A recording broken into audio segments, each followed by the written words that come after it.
Perkenalkan, nama saya Elwa Gemintang, NIM 120300076, TPB 24, Prodi Teknik Kelautan.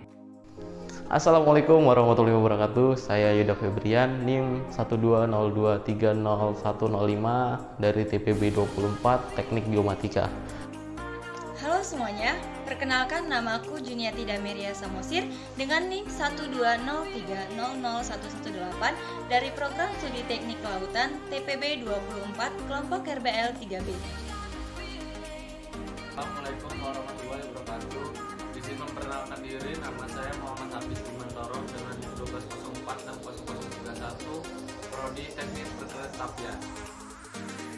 Assalamualaikum warahmatullahi wabarakatuh. Perkenalkan, nama saya Ahmad Tifaldi, NIM 120230098 dari Prodi Teknik Geomatika TPB 24.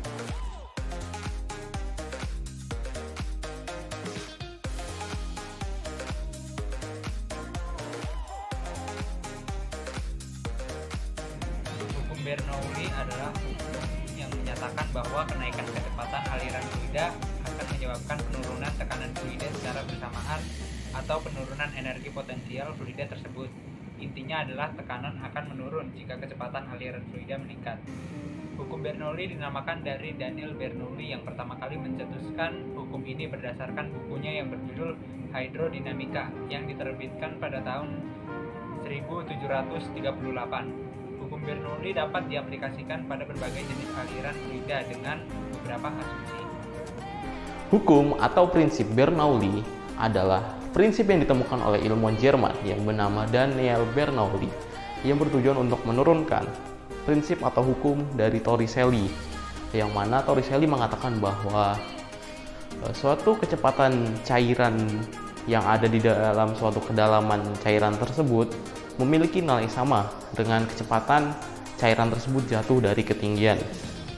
Secara umum, hukum Bernoulli menjelaskan bahwa jumlah energi pada aliran fluida memiliki nilai sama dengan jumlah energi pada aliran yang sama. Pada prinsip ini juga membuktikan hukum kekalahan energi mekanik yang berlaku pada fluida yang ideal. Hukum Bernoulli memiliki persamaan P ditambah setengah dikali P dikali V kuadrat ditambah P dikali G dikali H sama dengan konstan. Assalamualaikum warahmatullahi wabarakatuh. Di sini saya akan menjelaskan sedikit secara singkat tentang hukum Bernoulli. Hukum Bernoulli merupakan sebuah konsep dasar mekanika fluida yang disampaikan oleh ahli matematika yang dilahirkan di Groningen, Belanda tahun 1700, bernama Daniel Bernoulli. Ia adalah anak seorang ahli matematika bernama Johann Bernoulli. 2 dari 3 orang turunan keluarga Bernoulli yang terkenal ahli matematika. Hanya saja, Daniel Bernoulli memiliki minat yang sangat besar pada konsep matematika di bidang mekanika fluida. Maka lahirlah hukum Bernoulli.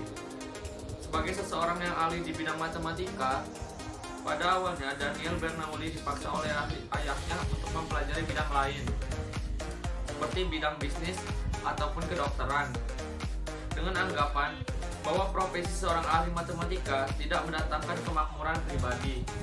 Akan tetapi, minatnya yang sangat besar di bidang matematika tidak bisa membendungnya untuk meninggalkan bidang itu, sehingga ia tetap mempelajarinya di sela-sela pendidikan bisnis dan kedokteran yang ia tekuninya. Hingga akhirnya ia berkonsentrasi pada pembahasan aplikasi matematika dalam bidang fisika mengenai aliran zat, cair, dan gas. Ia pernah menerbitkan buku berisi hasil karyanya diberi judul Hydrodynamica. Daniel Bernoulli adalah matematikawan termuda dalam keluarga Bernoulli. Persamaan Bernoulli berhubungan dengan tekanan kecepatan dan ketinggian dari dua titik poin titik 1 dan titik 2. Aliran fluida yang bermassa jenis persamaan ini berasal dari keseimbangan energi mekanik, energi kinetik dan energi potensial. Tekanan plus E kinetik dan E potensial sama dengan konstan, di mana P adalah tekanan Pascal, adalah massa jenis fluida kilogram per 3, V adalah kecepatan fluida meter per sekon, G adalah kecepatan gravitasi 9,8 meter per sekon kuadrat. H adalah ketinggian meter.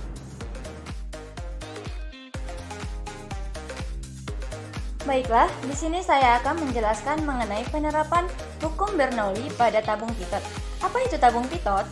Tabung pitot adalah tabung yang digunakan untuk mengukur laju aliran suatu udara atau gas yang mengalir pada suatu pipa. Nah, prinsip kerja tabung pitot ini pada berdasarkan hukum Bernoulli, di mana kita ambil dua titik. Titik pertama misalnya titik A, yaitu di titik pipa kecil yang terbuka. Kemudian titik B, yaitu di titik di atas pipa U. Nah, kalau suatu fluida mengalir, sebagian akan masuk udaranya ke tabung pipa U. Suatu saat, kecepatan di pipa U akan 0 setelah ia mendesak cairan manometernya sejauh delta H. Nah, jika dikaitkan dengan persamaan Bernoulli, yaitu P1 tambah rho kali G kali H1 ditambah 1/2 rho V1 kuadrat sama dengan P2 ditambah rho GH kuadrat ditambah setengah V2 kuadrat. Nah, karena dia pipa horizontal, maka kita tinggal coret H1 dan H2-nya saja. Lalu kita dapat perbedaan antara tekanan titik 1 dan titik 2, yaitu P1 dikurang P2, sehingga P1 dikurang P2 sama dengan 1/2 rho dalam kurung V2 kuadrat dikurang V1 kuadrat. Nah, setelah fluida mengalir dengan normal, maka nantinya V1 suatu saat akan stop sehingga tidak bisa mendesak lagi fluidanya. Lalu, dapat kita katakan bahwa V1 sama dengan 0, sehingga P1 dikurang P2 sama dengan 1/2 rho V2 kuadrat. Nah, P1 dikurang P2 sama dengan 1/2 rho V2 kuadrat ini kita jadikan menjadi persamaan pertama. Baiklah, mari kita tinjau di pipa U, di mana di titik A dan B memiliki tekanan yang sama berdasarkan hukum hidrostatis. Sehingga karena PA sama dengan PB, sementara yang menekan di titik A itu adalah P1 dan yang menekan di titik B itu adalah P2 ditambah rho aksen dikali G kali H cairan. Sehingga PA sama dengan P1, PB sama dengan P2 ditambah rho aksen kali G kali H. Kita samakan PA sama dengan PB, sehingga kita dapat P1 sama dengan P2 ditambah rho aksen kali G kali H. P1 dikurang P2 sama dengan rho aksen dikali G kali H. Kita jadikan menjadi persamaan yang kedua. Setelah itu kita substitusikan persamaan 1 dan 2, di mana sehingga kita dapat rho aksen dikali G kali H sama dengan 1/2 rho dikali V2 kuadrat, di mana V2 ini kita misalkan V, di mana V ini adalah gas yang masuk atau keluar dari pipa, sehingga rho aksen dikali G kali H sama dengan 1/2 rho dikali V kuadrat. Maka persamaannya menjadi V sama dengan akar dari 2 kali rho aksen dikali G kali H per rho. Baiklah, itu penerapan hukum Bernoulli pada tabung pitot berdasarkan persamaan hukum Bernoulli. Baiklah, selanjutnya kita perhatikan zat cair yang ada di pipa U. Zat cair yang ada di pipa U di sebelah kanan lebih tinggi dibandingkan di sebelah kiri. Hal itu terjadi dikarenakan apa? Dikarenakan tekanan di titik B lebih besar dari tekanan di titik A. Kenapa tekanan di titik A lebih kecil dari titik B atau tekanan di titik B lebih besar dari titik A? Dikarenakan kecepatan di titik A lebih besar dari kecepatan di titik B. Baiklah, sekian dari informasi mengenai penerapan hukum Bernoulli pada tabung pitot. Semoga informasi ini semakin menambah wawasan teman-teman.